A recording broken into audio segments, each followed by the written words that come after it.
Okay, well, hello everyone, and thank you for joining us this evening. My name is Aaron Rosenblum. I am the Health and Science Librarian at the Portland Public Library, and I will be your Zoom host this evening. If you have any questions or having any trouble with the technology, you can communicate with me about that in the chat. What is my display name? Portland Public Library, that's what it thinks I am. So you could just chat directly to that or directly to hosts. I'll try to sort out any issues you might be having. At the end of the talk, we'll also have a Q&A, and anytime during the talk that you want to put questions into the chat or use the Q&A function in Zoom, you can drop those questions in as they occur to you, and at the end, we will ask them of the speaker and answer as many as we can in the allotted time. So tonight's event is part of our 6th annual sustainability series, which the Portland Public Library co-hosts with the Southern Maine Conservation Collaborative. And we hope you'll join us again next month for our next installment, which is a screening of Voices from the Barrens, a documentary film about the Wabanaki blueberry harvest. And that'll be followed by a conversation with the filmmaker and several of the participants in the film. That takes place on November 17th here on Zoom again. You can check the Portland Public Library website or the SMCC website for more info on that. But before we go any further, I would like to offer a land acknowledgement. Acknowledgement is a simple way of showing respect and a step toward correcting the stories and practices that erase Indigenous peoples' history and culture, and toward inviting and honoring the truth. Portland Public Library would like to acknowledge that the land on which we gather is the occupied and unceded territory of the Wabanaki, the people of the place where the sun first looks our way, who have stewarded this land throughout the generations. We extend our respect and gratitude to the many Indigenous people and their ancestors whose rich histories and vibrant communities include the Abenaki, Maliseet, Micmac, Passamaquoddy, and Penobscot nations, and all the Native communities who have lived in Shuabunkeg for over 3,000 generations in what is now called New England and the Canadian Maritimes.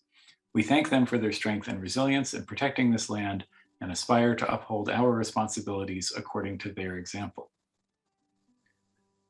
So with that, I would like to introduce tonight's speaker, Susan B. Inches. She is the author of the newly released book, Advocating for the Environment, How to Gather Your Power and Take Action, which is available from the Portland Public Library.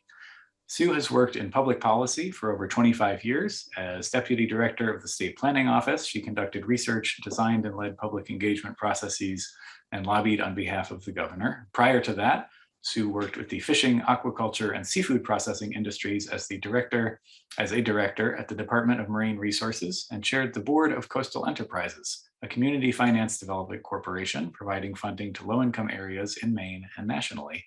Sue now works as an author, consultant, teacher, and advocate with a focus on the environment and climate change.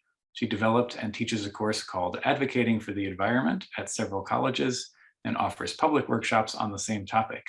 Sue holds a BA in Human Ecology from the College of the Atlantic and an MBA from the University of New Hampshire. And it is very much my pleasure to, on behalf of PPL and SMCC, welcome Sue Inches to this program and to hand it over to you. Great. Well, thank you, Aaron, for that great introduction. And I'm so happy to see, well, I actually can't see you here, but I know that there are 24 of you. So thank you for coming. And I really look forward to speaking with you tonight. I'm going to speak for about a half an hour, and then I always look forward to the Q&A and dialogue about some of the questions that come up for you. So I'm really looking forward to that part of the program. So I'm going to share my screen with you.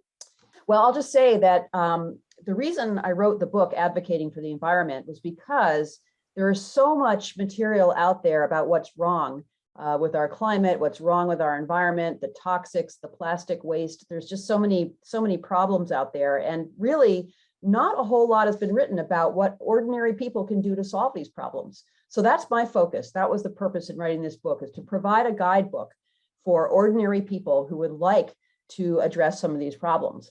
So there's the book. And so advocacy starts with your Earth stories. And I'm thinking that probably everybody on this webinar has a place that they like to go, where they connect to the Earth. Or maybe you've had an experience, you climbed a mountain and saw an incredible view, or you saw a sunset over the ocean, or you saw the Milky Way at nighttime in a very dark place and just saw how awesome that was. We all have experiences where we've connected with the earth, or places that we like to go. Well, it turns out that these earth stories are actually the basis for advocacy. And I'll just tell you one of mine. I have many earth stories, but one of them was back when I was in college. I took a year off and I went to the West Coast to plant trees on national forest land. And so there I was 20 something. I went out to the West Coast, and what I saw was that the forest had been clear cut, and then they had been burned, and they had also been treated with herbicides. In fact, they were using herbicides called 2,4-D and 2,4,5-T, also known as Agent Orange. So there I was in the Cascade Mountains with this denuded mountainsides. And of course, it rains there for 6 months of the year, and that's when you plant the trees. So what I saw was all of the soil running down the sides of the mountains into the river and out to sea. So here we were spreading toxic substances and basically losing the topsoil. So that for me was a very sort of a horrifying scene, but an earth story that really moved me. It moved me in a negative way. Many other earth stories move us, of course, in a positive way when we see a beautiful sunset. But anyway, your earth stories, whether they're positive or negative ones, are the basis for citizen advocacy. And here's a little bit about why. So earth stories ground us in our deepest truth. They connect us to the earth and they sustain us. And sometimes advocacy work can get difficult, but basically your earth stories are what help you know why you're doing all this work. It keeps you on track. It keeps you going in those tougher moments. And then, of course, earth stories can be directly related to a policy issue, and we'll talk about that. So here's the power of your story. And the power is that it creates a human connection with decision makers. This is what citizen advocacy is all about. It's about relationships with people who have the power to make decisions. And so we need to touch their hearts. We need to make that human connection. It also, as you can see on the slide, does a few other things like cutting through the opposition and creating a platform for dialogue, and shines a light on the truth. And I'll tell you one example of that, which is in Pennsylvania, the oil and gas industry managed to convince the legislature there that fracking was really pretty harmless. You know, it takes place deep underground, no harm to the environment at all. Well, it wasn't until citizens came into the legislature and said, hey, my well is poisoned by this fracking water. And oh, by the way, my farm animals are dying. It wasn't until citizens came in and told the truth that the decision makers actually knew that, in fact, fracking was very bad for the environment. So this is the power of citizen stories. So there are two ways that stories get used in advocacy. One, as we've already talked about, is how they internally ground and center you. But the second thing is they show how ordinary people are affected by public policy. So maybe some of you have heard about Fred Stone. Fred Stone is, he's a Mainer, he's from York County, he's a dairy farmer. And what happened to Fred was he had been, he's a third generation farmer, I should say, and has a herd of cattle that was carefully bred for 300 years. And he had been spreading sewage sludge on his farm fields as fertilizer for quite a few years, until he discovered at one point that the sewage sludge contained a toxic chemical. In fact, it's a group of chemicals called PFAS. And the PFAS got into the soils, it got into the hay that he fed his cattle, it got into the water supply on his farm. And basically what happened to Fred is he lost his entire business. All his cattle were lost. He could not sell milk anymore. He even had his blood tested, and it turned out that his wife and children also had PFAS, and he as well had PFAS in their blood. So he had a really difficult story. Well, he had a lot of courage because he took his story to a committee of the Maine legislature and told that story. And because he did that, the momentum to ban PFAS from the state actually got started. And now this is really interesting. So it's about 4 years later after his first testimony, Maine has just passed this last spring the most stringent ban on PFAS chemicals in the country. In fact, we are the leaders, and other states are looking to us. There are 18 other states that are looking to ban these chemicals. And it all started with Fred's story. So that's how powerful a personal citizen story can be in public policy.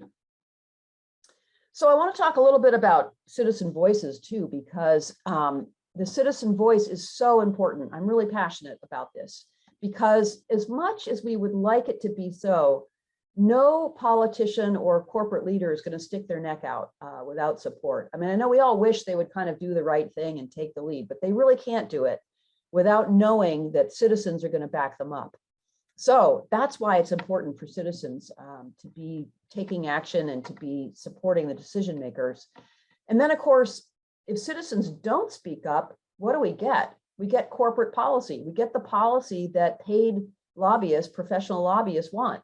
So that's kind of a problem. And in fact, without citizen voices, the environmental injustices only grow. And an unfortunate example of that is what they call Cancer Alley, which is between Baton Rouge and New Orleans, Louisiana. It's along the Mississippi River. And what happened there was there are 157 petrochemical and plastics plants along that section of river.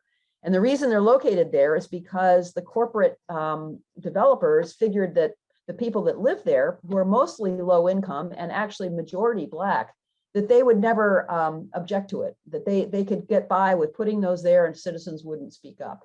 Well, that's no longer true, of course. And citizens down there have organized and they're preventing any more of these plants from being built. But this is what you get. If citizens don't speak up, we pretty much get what the corporations want. So decision makers actually need you. And without your stories, they won't know the impact of their decisions. And looking at it another way, the role of the citizen is to take abstract concepts and make them real for decision makers. And an example where this is happening in Maine right now is the Pine Tree Amendment. So the Pine Tree Amendment would add constitutional right to clean air, clean water, and a healthy environment to the state constitution. So that's a pretty abstract concept. But 45 people testified on that bill back in the spring. And each of them told why they thought that this was important, that these environmental rights were important to them.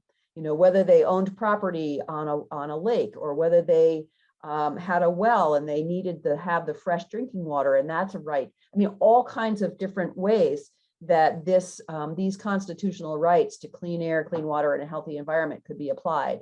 And decision makers had to hear that in order to understand, well, why would we care? Why would we want a constitutional amendment that would give us environmental rights? So this is the important role of the citizen, is to make these concepts real for the decision makers. And of course, citizens are much more powerful than they think they are usually.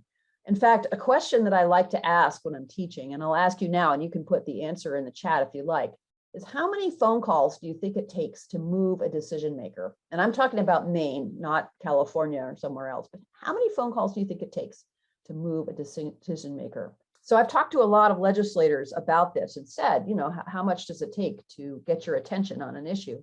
And pretty much most of them will tell me that it's five calls or 5 letters. That will get their attention and even move them on an issue. So pretty easy to have an impact. If it's something you care about, I urge you to contact your state representatives or your city councilors or your town councilors. And the thing about it is, you don't have to be an expert. All you need to do is say, I care about this and this is why. So that's what's important. They're not expecting citizen advocates to come to them with facts and reports. I mean, of course you can do that, but it's not required. So let's take a quick look at some environmental history here. So back in 1969, people would sit around at the dinner table and watch the news as families together. And there were several events that were broadcast on TV. And this slide shows what they are. There was a big oil spill off of Santa Barbara, and they showed pictures of the oil slick every night on the TV news. The Cuyahoga River, which is just outside of Cleveland, Ohio, caught on fire. It had caught on fire actually many times before, but it wasn't until the TV cameras picked it up and showed, I remember seeing it myself, the flames kind of in the sky at nighttime over Cleveland. And then, of course, smog over Los Angeles. They showed pictures on the news where you couldn't see the mountains surrounding that city. So these images were really powerful. And the result of all of this in 1969 was the first Earth Day in 1970, April 22nd, 1970. So what's really important about the first Earth Day is that 20 million Americans participated. That was roughly 10% of the population of this country at the time, which was around 210 million people. So 10% of the people came out for that first Earth Day. Wow. And here's what happened. 28 laws, all of the major environmental legislation that we rely upon today was created between 1970 and 1980, all a result of that first Earth Day. And this is just a sampling on the slide, and you'll recognize a lot of things here. Clean Air Act, Clean Water Act, DDT being banned, the Endangered Species Acts. These are all familiar to us. They were all created after those events in '69 and the Earth Day in 1970. So this is interesting. So the most recent major environmental event was in 2019, the climate strikes. People probably in this audience will remember that, the climate strikes. I was there myself at Portland in front of City Hall outside in September of 2019 for the climate strikes. Well, look at what happened here. Only 4 million Americans showed up for that. Nowhere near what we had on Earth Day in 1970. And of course, that represents a much smaller proportion of our population today. So it's interesting. So we have less participation, and at the same time, the environmental threats have actually grown.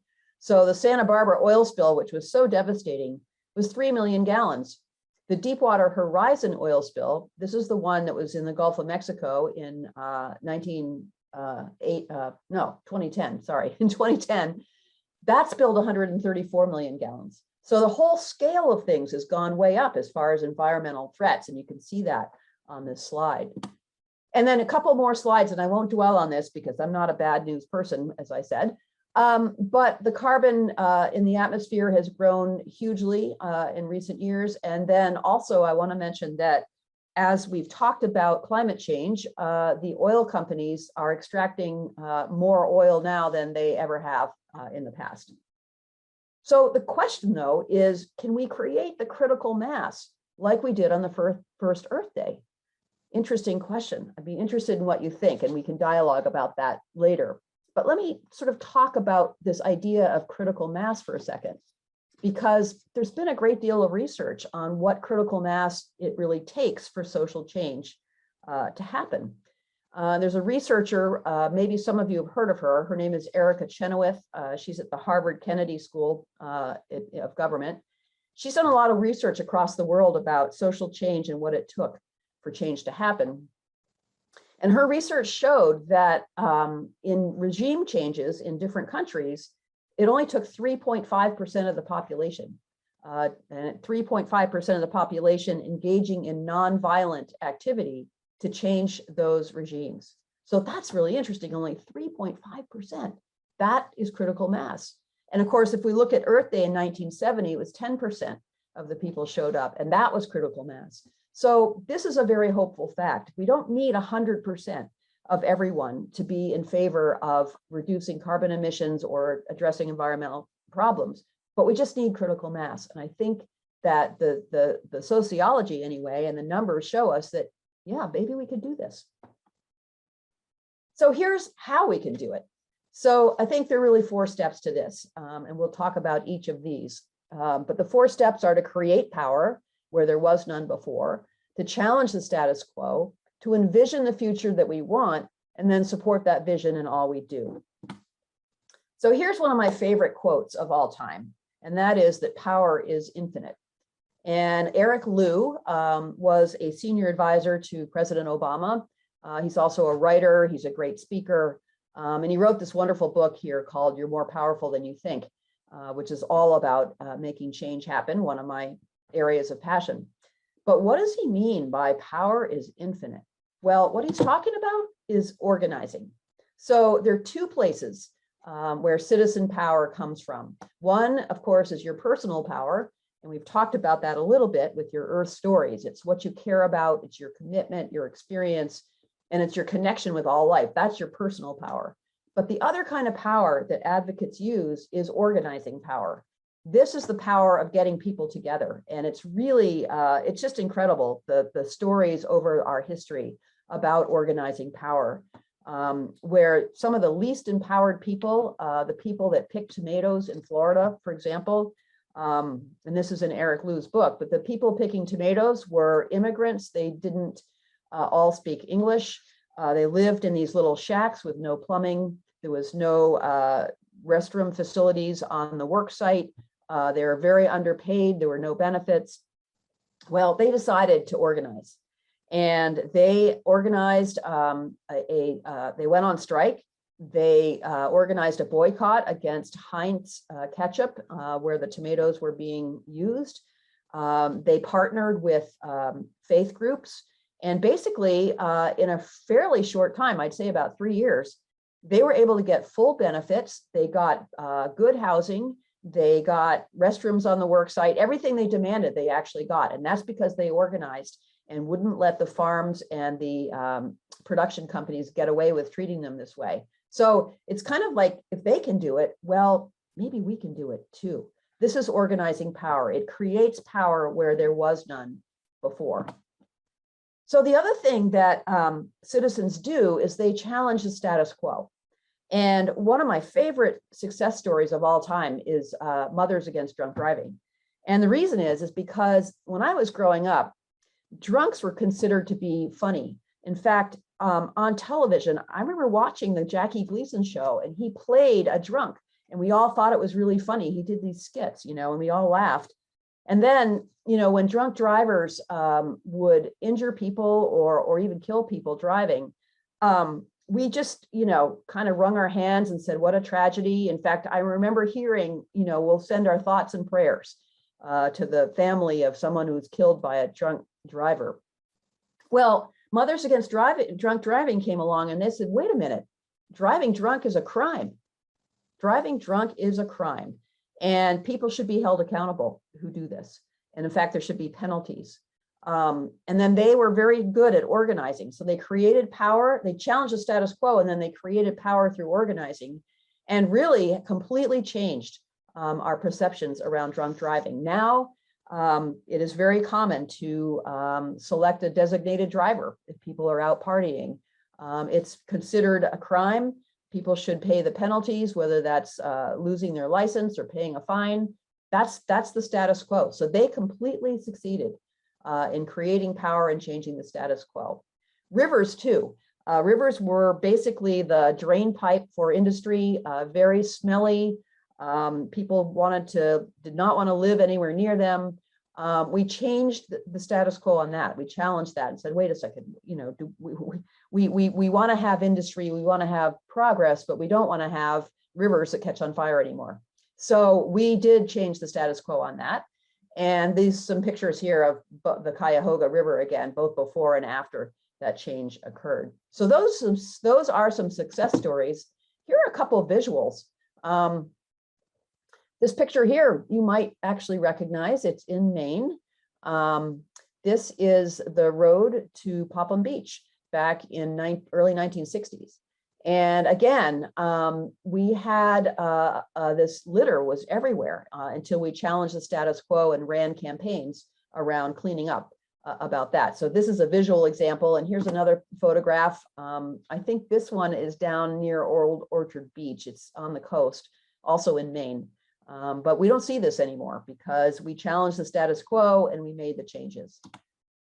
So I want to talk about social change, which always starts with a moral question. Is it right to allow intoxicated people to drive? Is it right to allow industrial waste to pollute our rivers? So one of the most exciting things for me was in 2018, when Greta Thunberg and other young activists asked this question, is it right to leave the climate crisis for the next generation to solve? It really wasn't until they came out publicly and asked that moral question that things really started to speed up and change around this. Now, I still don't know if we're going to make the changes fast enough, but the change always has to start with this moral question. And so I was really happy when that one was asked. And here are 4 areas in particular where I think we need to ask the moral question. So with fossil fuels, we know that burning them is hazardous and causes dangerous emissions, but we haven't really questioned, is it right to continue to burn fossil fuels? Because if we had asked that question, we would not be burning them now. And in fact, in Denmark, right now, it's illegal to buy or install a gas or oil burner, because they've asked that question, is it right to continue to burn fossil fuels? We need to get to that place where we're asking that question. Corporate responsibility and accountability is another huge area, one that I'm particularly passionate about, because there are like 2,000 new toxic chemicals introduced every year without any particular oversight, really. And so we've allowed corporations to introduce all kinds of products, plastics, toxic chemicals, without really any accountability for cleaning them up or what the impact of those products are. So we need to ask that question. Should corporations be allowed to manufacture whatever they want without being accountable for the damage that their products might cause? Consumption and waste is another area where we need to ask the question. And then finally, I always put in women's health and family planning, because when I was doing my research for the book, what I found was that 174 million women around the globe would like to have access to family planning services, but they don't have it.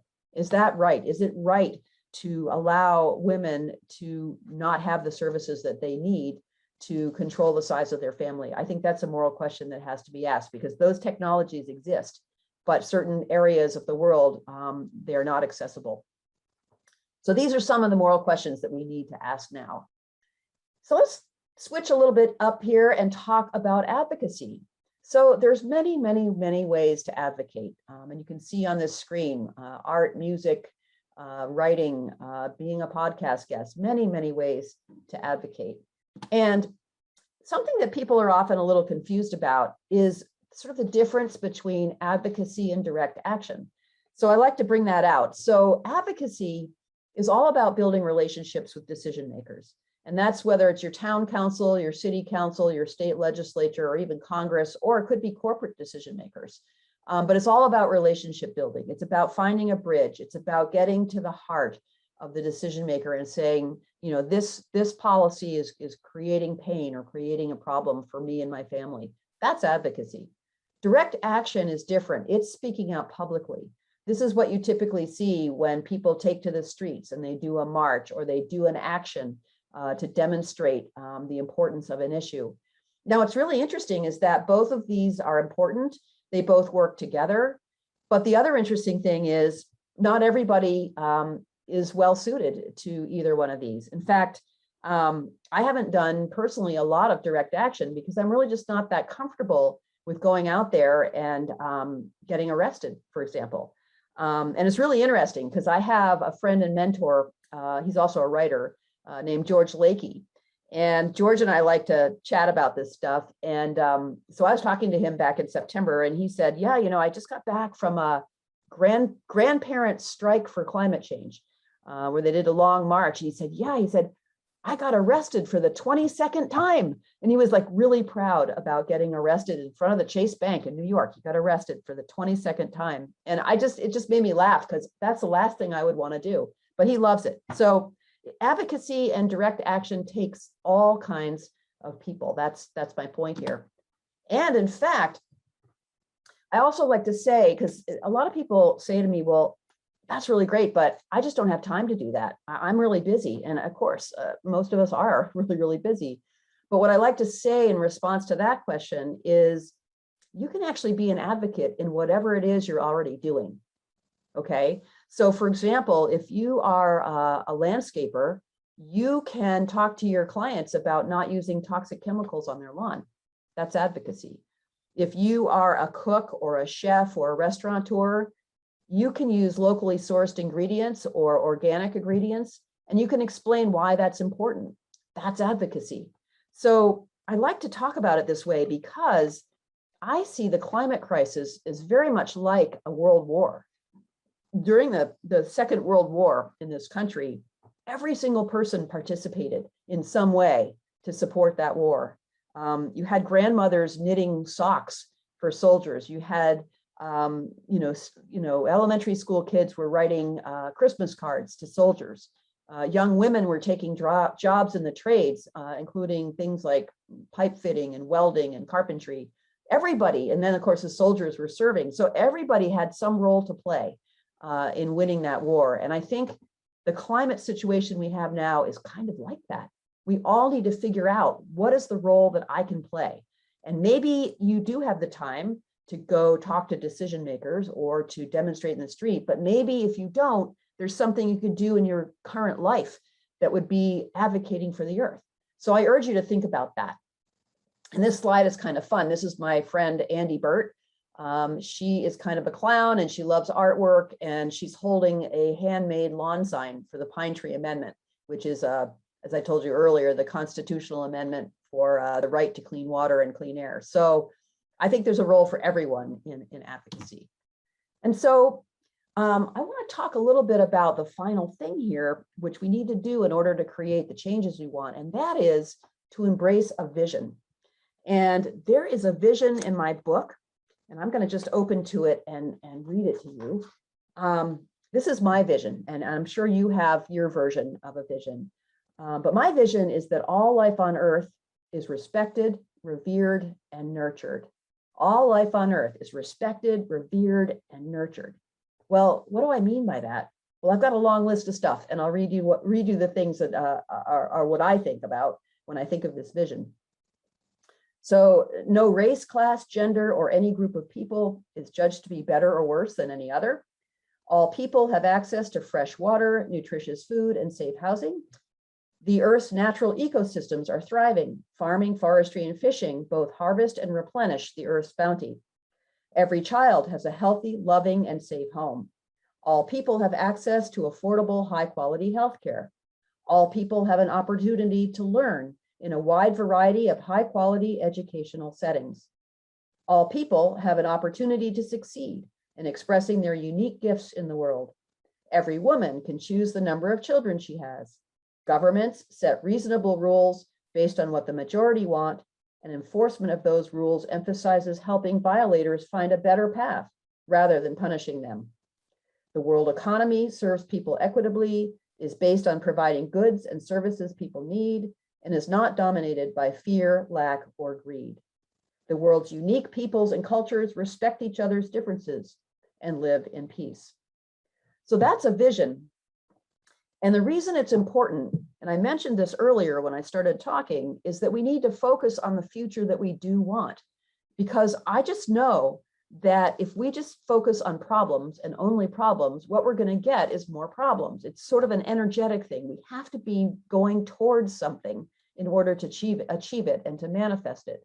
So this is sort of my vision, is we could actually change a lot about the world and make it better. And here's the other interesting thing, is we're at a pivot point right now. We really are. We're on the edge where we either continue business as usual, and maybe we survive and maybe we don't with the difficult situation created by climate change, or do we choose to create a world that's compassionate and nurturing and healthy for everyone? Well, the interesting thing about that is that the greatest changes almost always come out of disruption. So if you think about it, you think about history. Back in the 1920s and 30s, tremendous disruption then. The Great Depression happened. Many people were out of work. Many people were hungry. The extreme right, the Ku Klux Klan, was growing at the time. Nazism was growing at the time. It was a very disrupting time. But what came from that was, the New Deal. We had Social Security. We had banking laws that were created to reduce the amount of speculation that caused the Great Depression. It's like all kinds of positive change came from that time of disruption. Similar thing happened in the 1960s, and we already looked at what happened with Earth Day, but also in the 1960s and 70s, we had the Civil Rights Act. We had women's rights, and women's made great advances in careers and things like that. So really, if you look at our current time, there's a lot of disruption. I mean, the economy and the way it's set up is not working for a lot of people. We have Black Lives Matter. We have climate change. We have some pretty big issues on the table right now.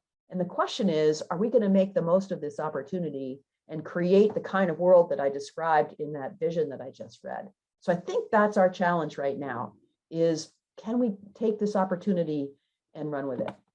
So that's the end of my prepared remarks. This is my book.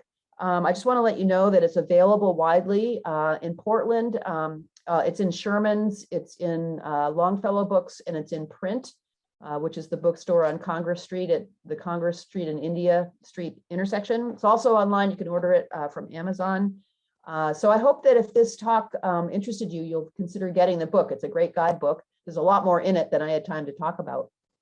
But I think now I really want to hear from you and answer your questions. And I'm going to stop sharing my screen so that you can maybe see me a little bit better. There we go. Thank you, Sue, for that great talk. And I want to remind everyone that you have two different ways you can ask questions. You could put them in the chat, and that makes it, if you chat to everyone, everyone will see your question, which is, you know, if that's fine with you, that's good. You can use the Q&A feature in Zoom, and then only us hosts and panelists will see the question, or in the chat, you could choose hosts and panelists. But if you have questions, please drop them in either of those places. And meanwhile, I have some questions, if you don't mind, Sue. Sure.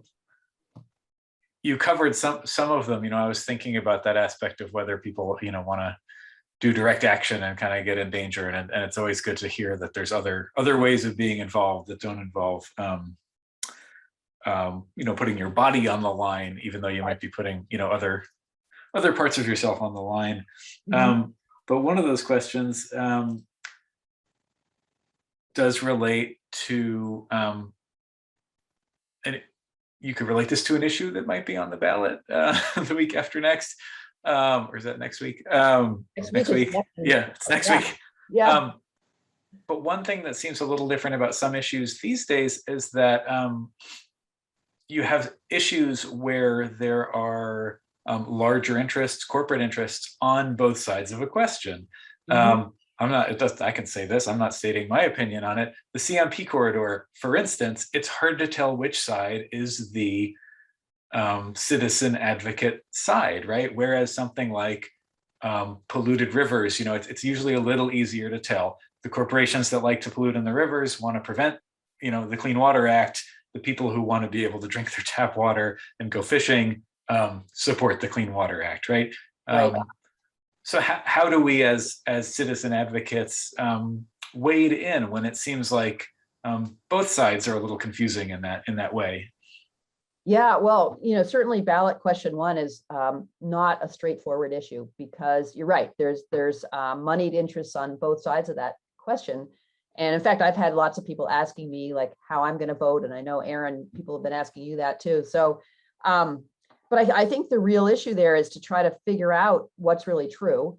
And Tux Turkle, who's a journalist with the Press Herald, wrote a great article on it. I think it was it Sunday or it was last week? It was pretty recent. If you looked up online, Tux Turkle question 1, you'd find it. But basically what he did is he talked about, you know, what's going on with the issue. And I think for me, I mean, it's really hard. There's citizens on both sides of that, right? I mean, there's some citizens that some advocates that I've known well that are voting no, and then many of the environmental groups are voting yes. So there's citizens on both sides of that. For me on that issue, what I'll tell you is that the environmental benefits, like are there any net reductions in emissions from that project, is very unclear. And unfortunately, the developers of the project have never become clear about that, even having been asked. So for me, that's the issue. Like, you know, is it worth flooding native lands and clear cutting sections of woods if there's no net benefit to the environment? That's to me the basic question.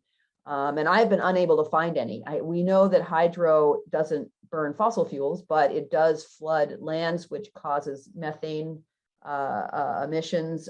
There's some Native American issues in there. It's a very complex issue. And I'm not saying everyone should agree with me, but I just could not find that there were any net benefits because, you know, the companies were unwilling to say that. In fact, it was really interesting. I was driving in my car and I was listening to Jennifer Rooks on the Maine Calling show on NPR. And she was interviewing the CEO of Hydro-Quebec at the time. And Dylan Voorhees, who was the lobbyist for NRCM at the time, he called into the show and he said, are you willing to speak about the environmental benefits of this project on the record or under oath? And the CEO said, no, I would not be willing to do that. And I thought, gosh, I'm not a conspiracy oriented person at all, but he's not willing to commit to the environmental benefits of this. That to me is a red flag. So I just kind of point that out as, you know, as a citizen advocate, sometimes you do have to dig a little bit below the surface and say, well, what's really happening here? And this issue, this is a tough, question one is a tough issue that way, because there's just so much posturing on both sides. I mean, the whole campaign around retroactivity is basically it's kind of a red herring. It's not, there's no issue there really, because the legislature already has the power to establish laws retroactively. So there's no real threat. But you know, the no side is trying to turn that into an issue, but I don't see that it really is one. Anyway, that was kind of a long answer to that question. Well, that goes to the sort of the point, is that it is so complicated. And one of the questions in the chat is, how do we advocate for a vision when we are not certain about technical information? And so Right. Yeah, part of this is about technicality, you know, it's technical. yeah, Right. and in this case it is. Yeah, yep. Yeah, and you have to be careful because people on both sides tend to either leave out information or overemphasize certain things. So, but again, there's a role for good journalism, and I was really grateful to Tux with his article because he really laid out all of it, like whose money is going into where, and all of that was clearly identified. So it's you know, we kind of forget these days that there's real journalism and then there's opinion, and they're not the same. So real journalism is researched and fact-based. And so I urge people to consider that to be have more weight than you know, what you might see on a TV ad. Yeah, I also happen to know that when you see an editorial board decision by a newspaper, that's, you know, it's not always unanimous, and it is often, you know, there's often quite a bit of debate within a newsroom or within an editorial board before they come to that. Yeah. And it's not unilateral, and it's also not the fact-based journalism you would find elsewhere in that same newspaper, right? Yeah, so we have another question from an attendee, and it is, what about leaders? How important do you think it is to have an enigmatic leader like MLK was for civil rights, for the climate crisis changes that we need? And who do you think these leaders are? That's a great question. Because I wonder a lot about that, you know, whether, you know, do we need, because we sort of have this tradition of charismatic leadership. But what I want to see is more citizen leadership. You know, I think that we tend to sort of let somebody else do it.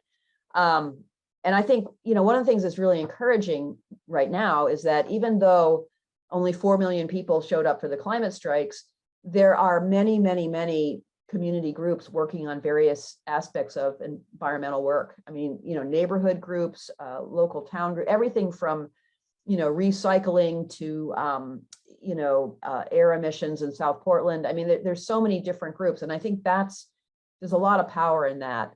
And in fact, you know, the research shows that it's when you have a movement that consists of many campaigns, that's when real social change happens. So it's more than just a single charismatic leader, although it's great to have that. I mean, obviously, you know, Martin Luther King was great, and there's Greta Thunberg is great. She's kind of in that category of, you know, a visible leadership. So it's great to have that, but it really takes all of us to make the real change happen. So I'm very encouraged by the number of people that are working on different aspects of environmental issues right now.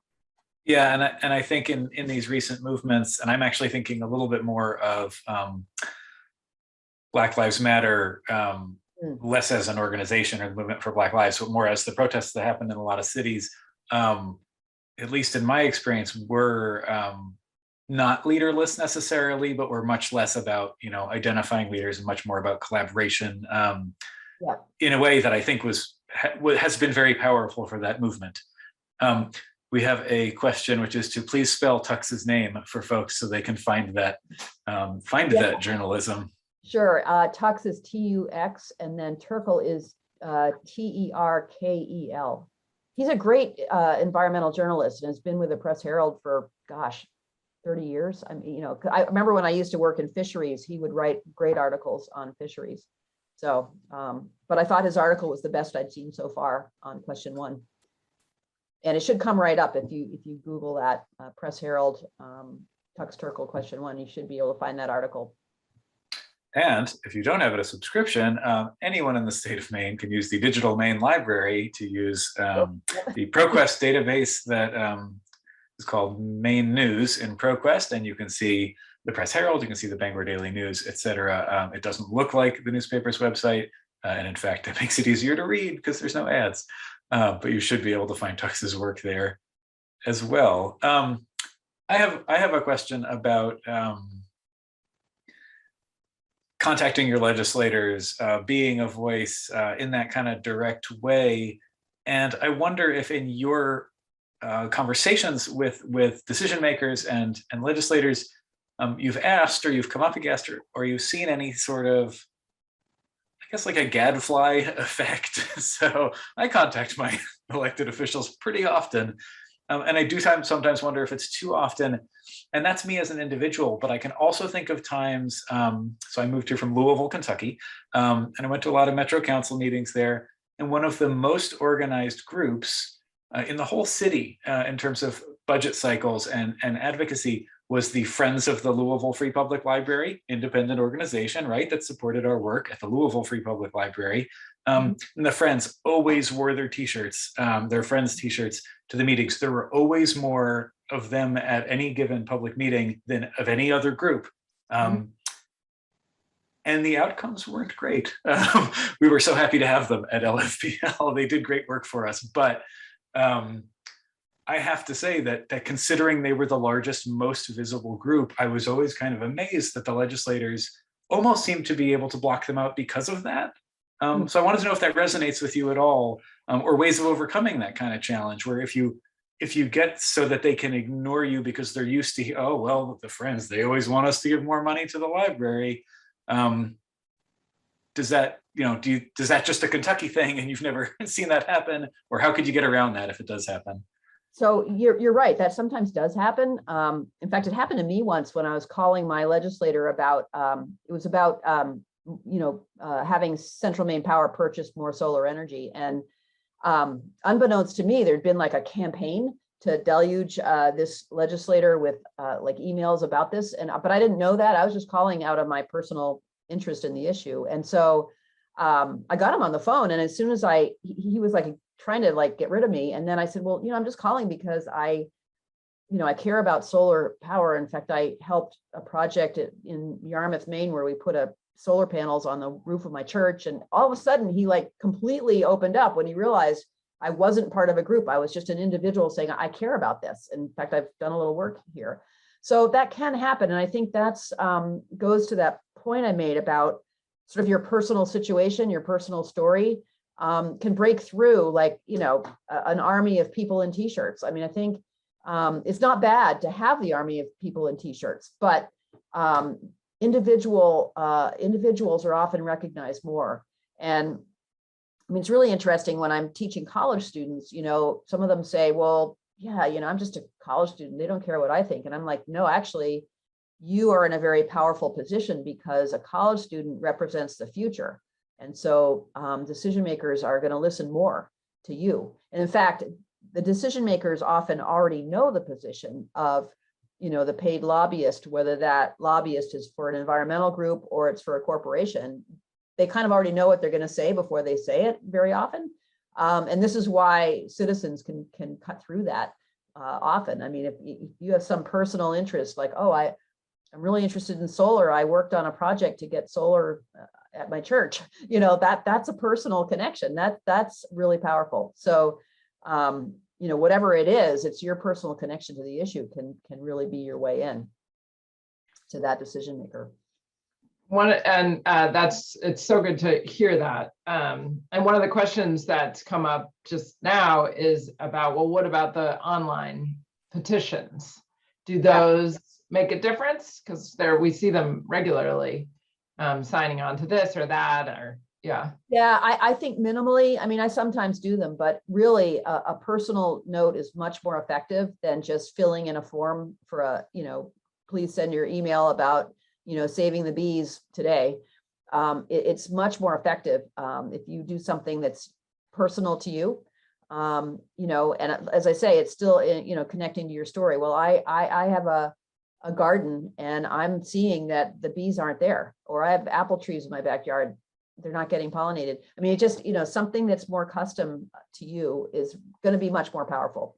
It's not a bad thing to sign on to these, but I think, they do get ignored. And the other thing too about email is that during any kind of a session, whether it's Congress or it's a legislature, maybe even a series of city council hearings, email boxes fill up really fast. And so I always tell people, there's not a high likelihood that your email is going to even be seen.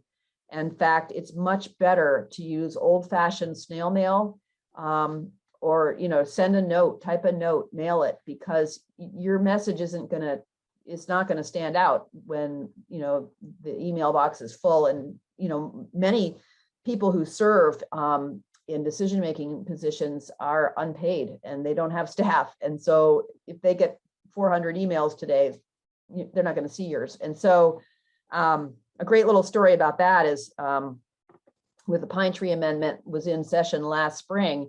My Colby students wondered what they should do. And there was a conservative Republican in Waterville. And he said to us, well, I don't see why I should vote for this pine tree amendment. I haven't heard from any constituents about it.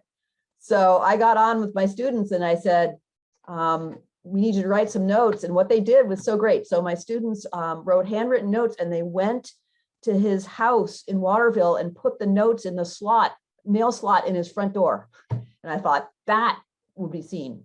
So sometimes you have to be a little bit creative. And my students did that on their own, which was really cool. I was really happy with that. And so that Waterville representative couldn't say he hadn't heard from anybody anymore because, they sent him 5 or 6 notes and hand delivered them to their house, to his house. So that's awesome.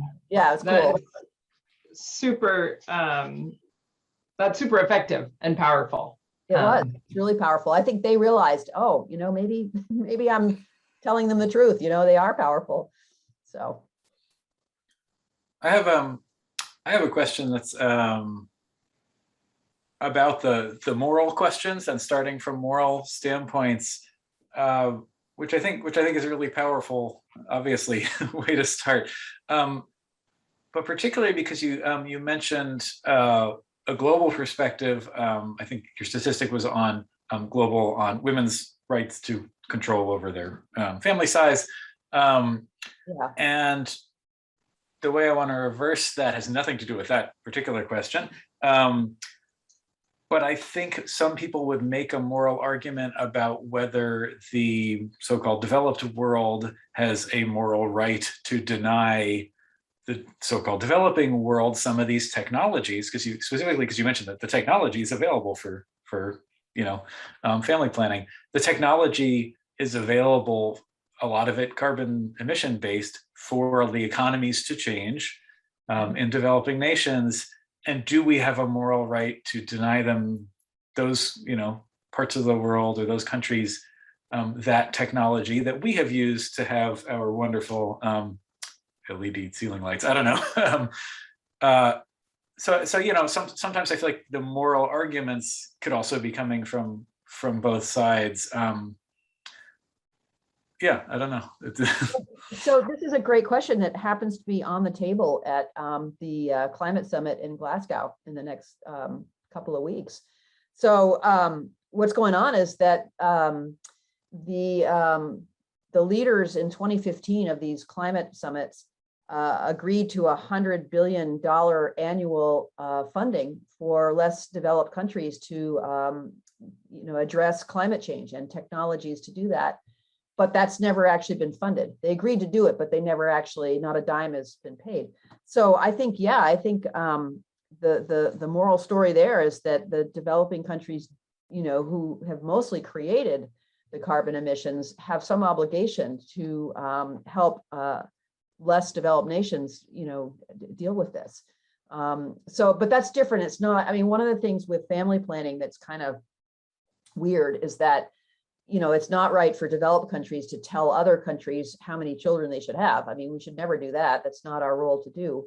But to allow women who would like to have family planning to have what they want, that's a whole different thing. And it turns out that, many, many women, as I said, 174 million would like to have those services if they could have them. So it's not like we're trying to dictate to them what they should do about their population. It's more that, these technologies should be readily available. And there's been lots of sort of moralizing around that, like, well, maybe they shouldn't or whatever. But anyway, yeah, I think there really are some issues around that. It'll be really interesting to see what happens in Glasgow with regard to this funding that's supposed to be going from developed countries to less developed to deal with climate change effects. I hope they make some progress on that because it's been 6 years since the commitment was made. And on that point, I can't help but point out to our attendees that our December speaker on December 8th is, as we speak, at the conference or headed to the conference, and will be reporting back to us on what COP26 was all about and what it might mean for Maine. So we'll hear, and maybe now we'll know to ask specifically that what is the developed world's commitment after that meeting to the developing world. We do have another question in the Q&A, which is, what is the best way to keep track of legislative issues being discussed or voted on? And I will tack onto that in Maine and federally. Okay, yep. Actually, there are a lot of people that track that. I mean, you can certainly do it yourself, but it's a fair amount of work. But the environmental organizations like the Natural Resources Council of Maine, like the Sierra Club, they actually track all the environmental legislation. And the other thing that's really great, and this is pretty unique, is that we have something in Maine called the Environmental Priorities Coalition. And that coalition is 32 environmental groups that get together. And what they do is they decide on what are the top priorities for environmental legislation for this session. And then they coordinate it. They come up with their top, usually it's like 6 or 7 issues. And then they also decide which organization is going to take the lead on different issues. And it's very well organized, which is very helpful. It's very helpful to the decision makers as well, that our environmental lobby is so well organized. So the Environmental Priorities Coalition is sponsored by a group called the Maine Conservation Voters. And so that's another really good resource, is the Maine Conservation Voters website. It lists what all the top environmental priority bills are. And so that's another way to track it, is just that it's on the web. And I have to say too, that the legislature's website is much better than it used to be. It used to be hard to find things there, but now it's much easier to follow and track bills. In fact, I teach my students how to do it in class because you can track your bill and know kind of what's going on with it. Having said that, though, the real action takes place in person. And in order to know up to the minute what's happening, you sort of have to be there. At least in the State House, this is. And so that's why people hire lobbyists, because sometimes they can't be there all the time.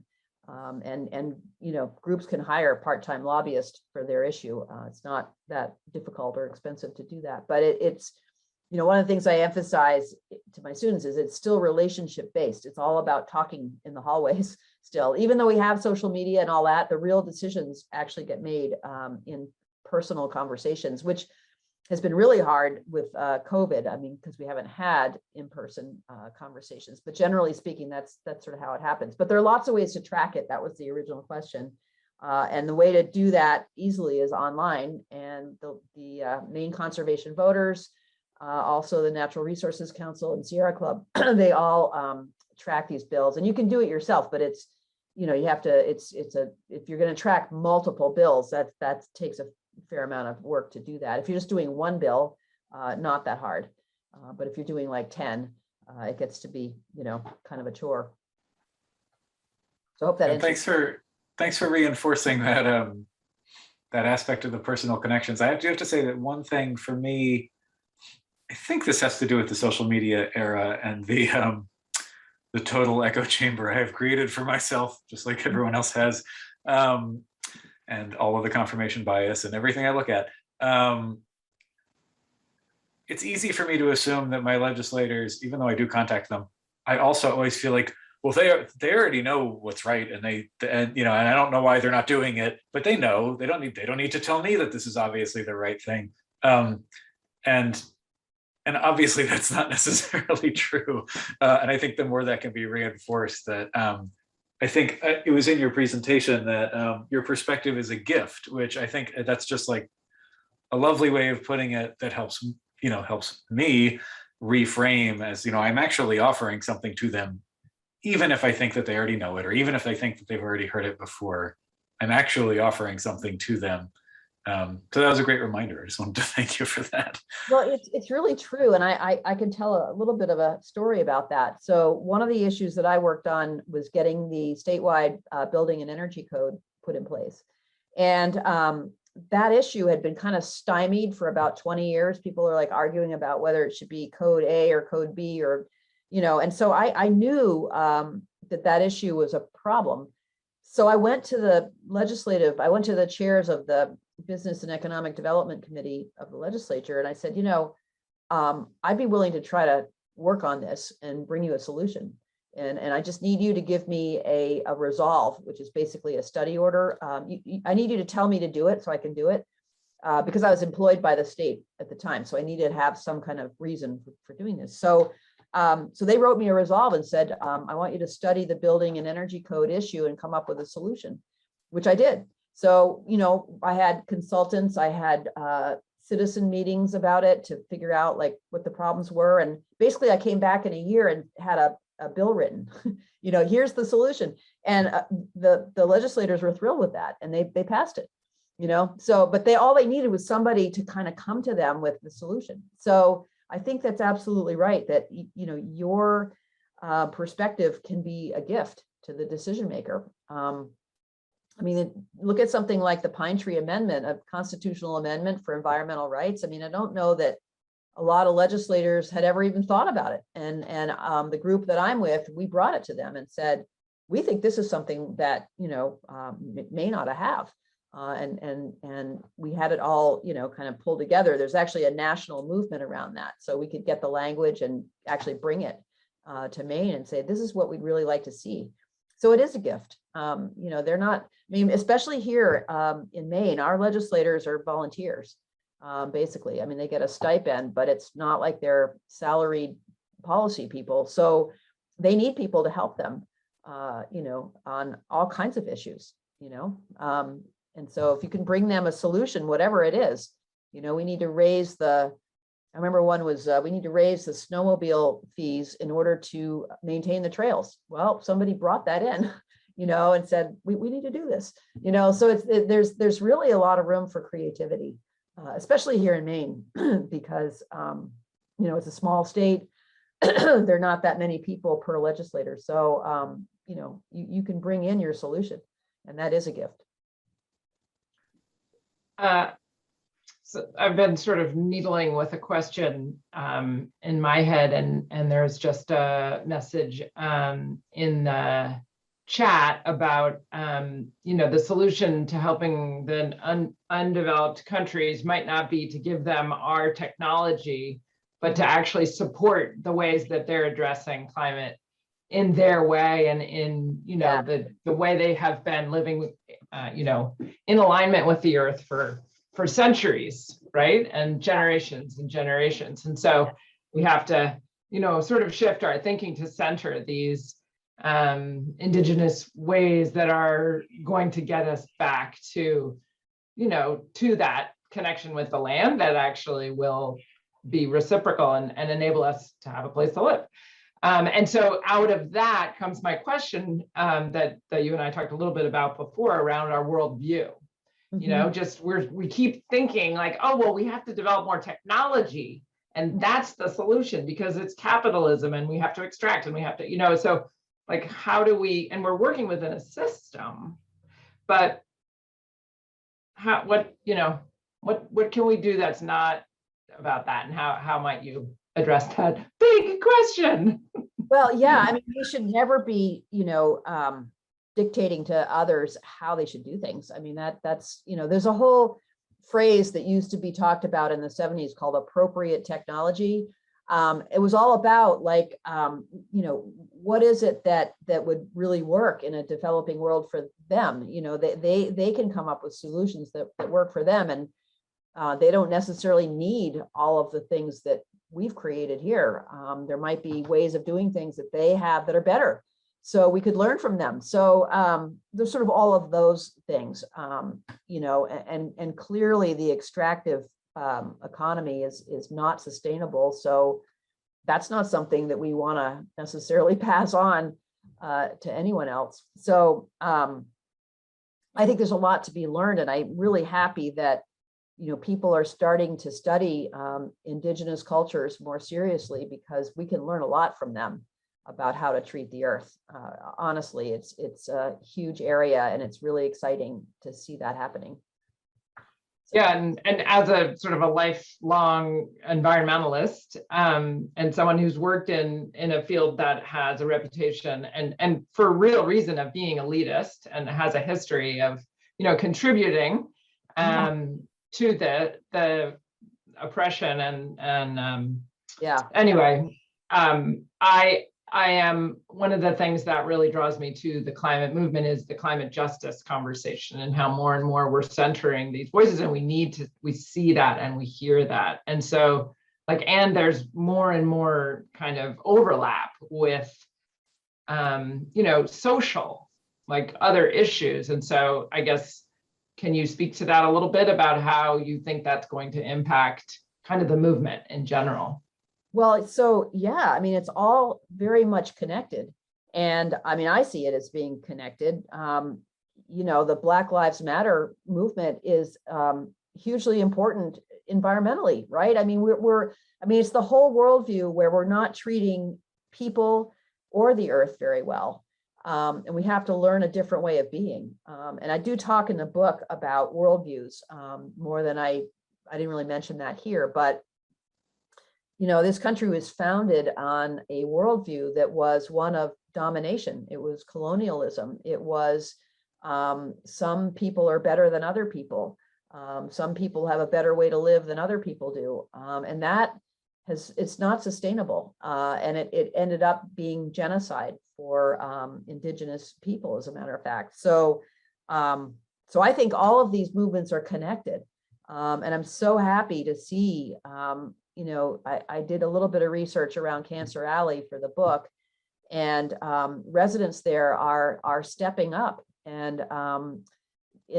one of the very distressing things is that the fossil fuel industry is looking at plastics as being their next big growth area.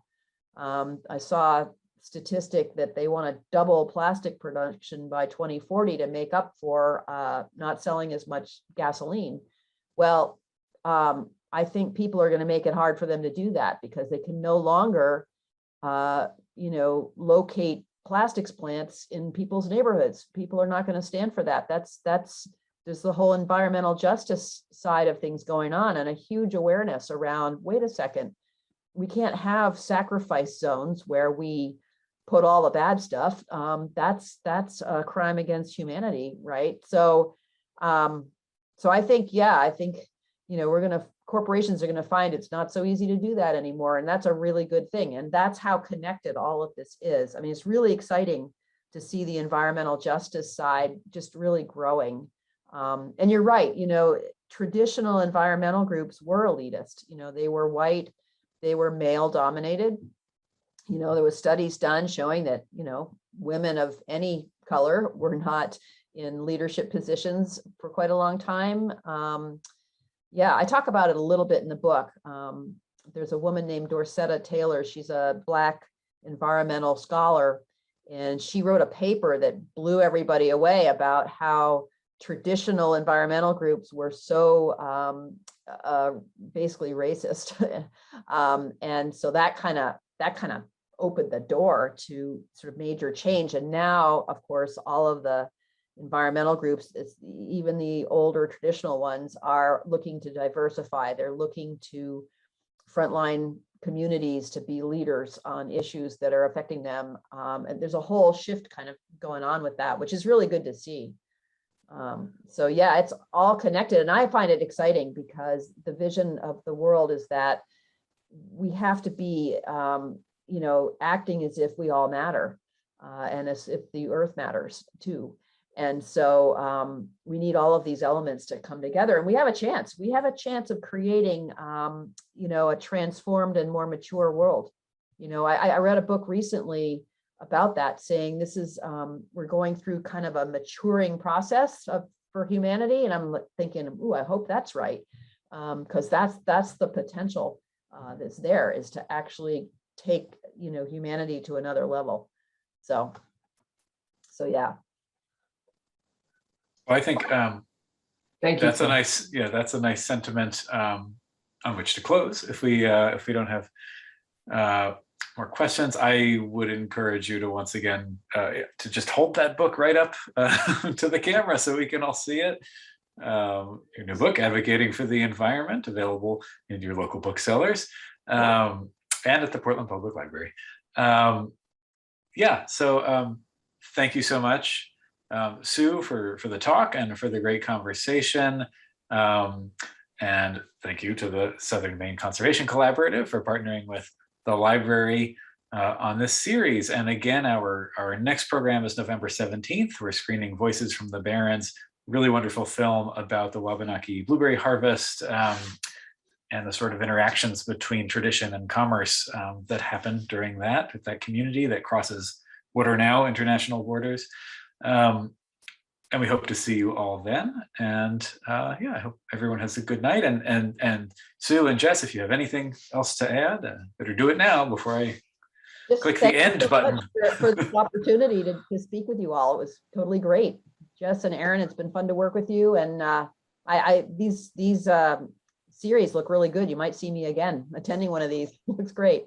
I hope so. Yeah, the move to Zoom has been really interesting in terms of having people join. It was nice at the Rhines Auditorium, but people are able to join from all over. And I live on Peaks Island, and I see some of my neighbors from Peaks Island joining us tonight. So I'm happy about that, and from beyond. So thank you. Yeah, thank you so much for your time and your talk and your book and your work. Yeah. All right. Yeah. All right. Thanks everyone. Aaron. All right. Have a good night. Bye-bye. Good night.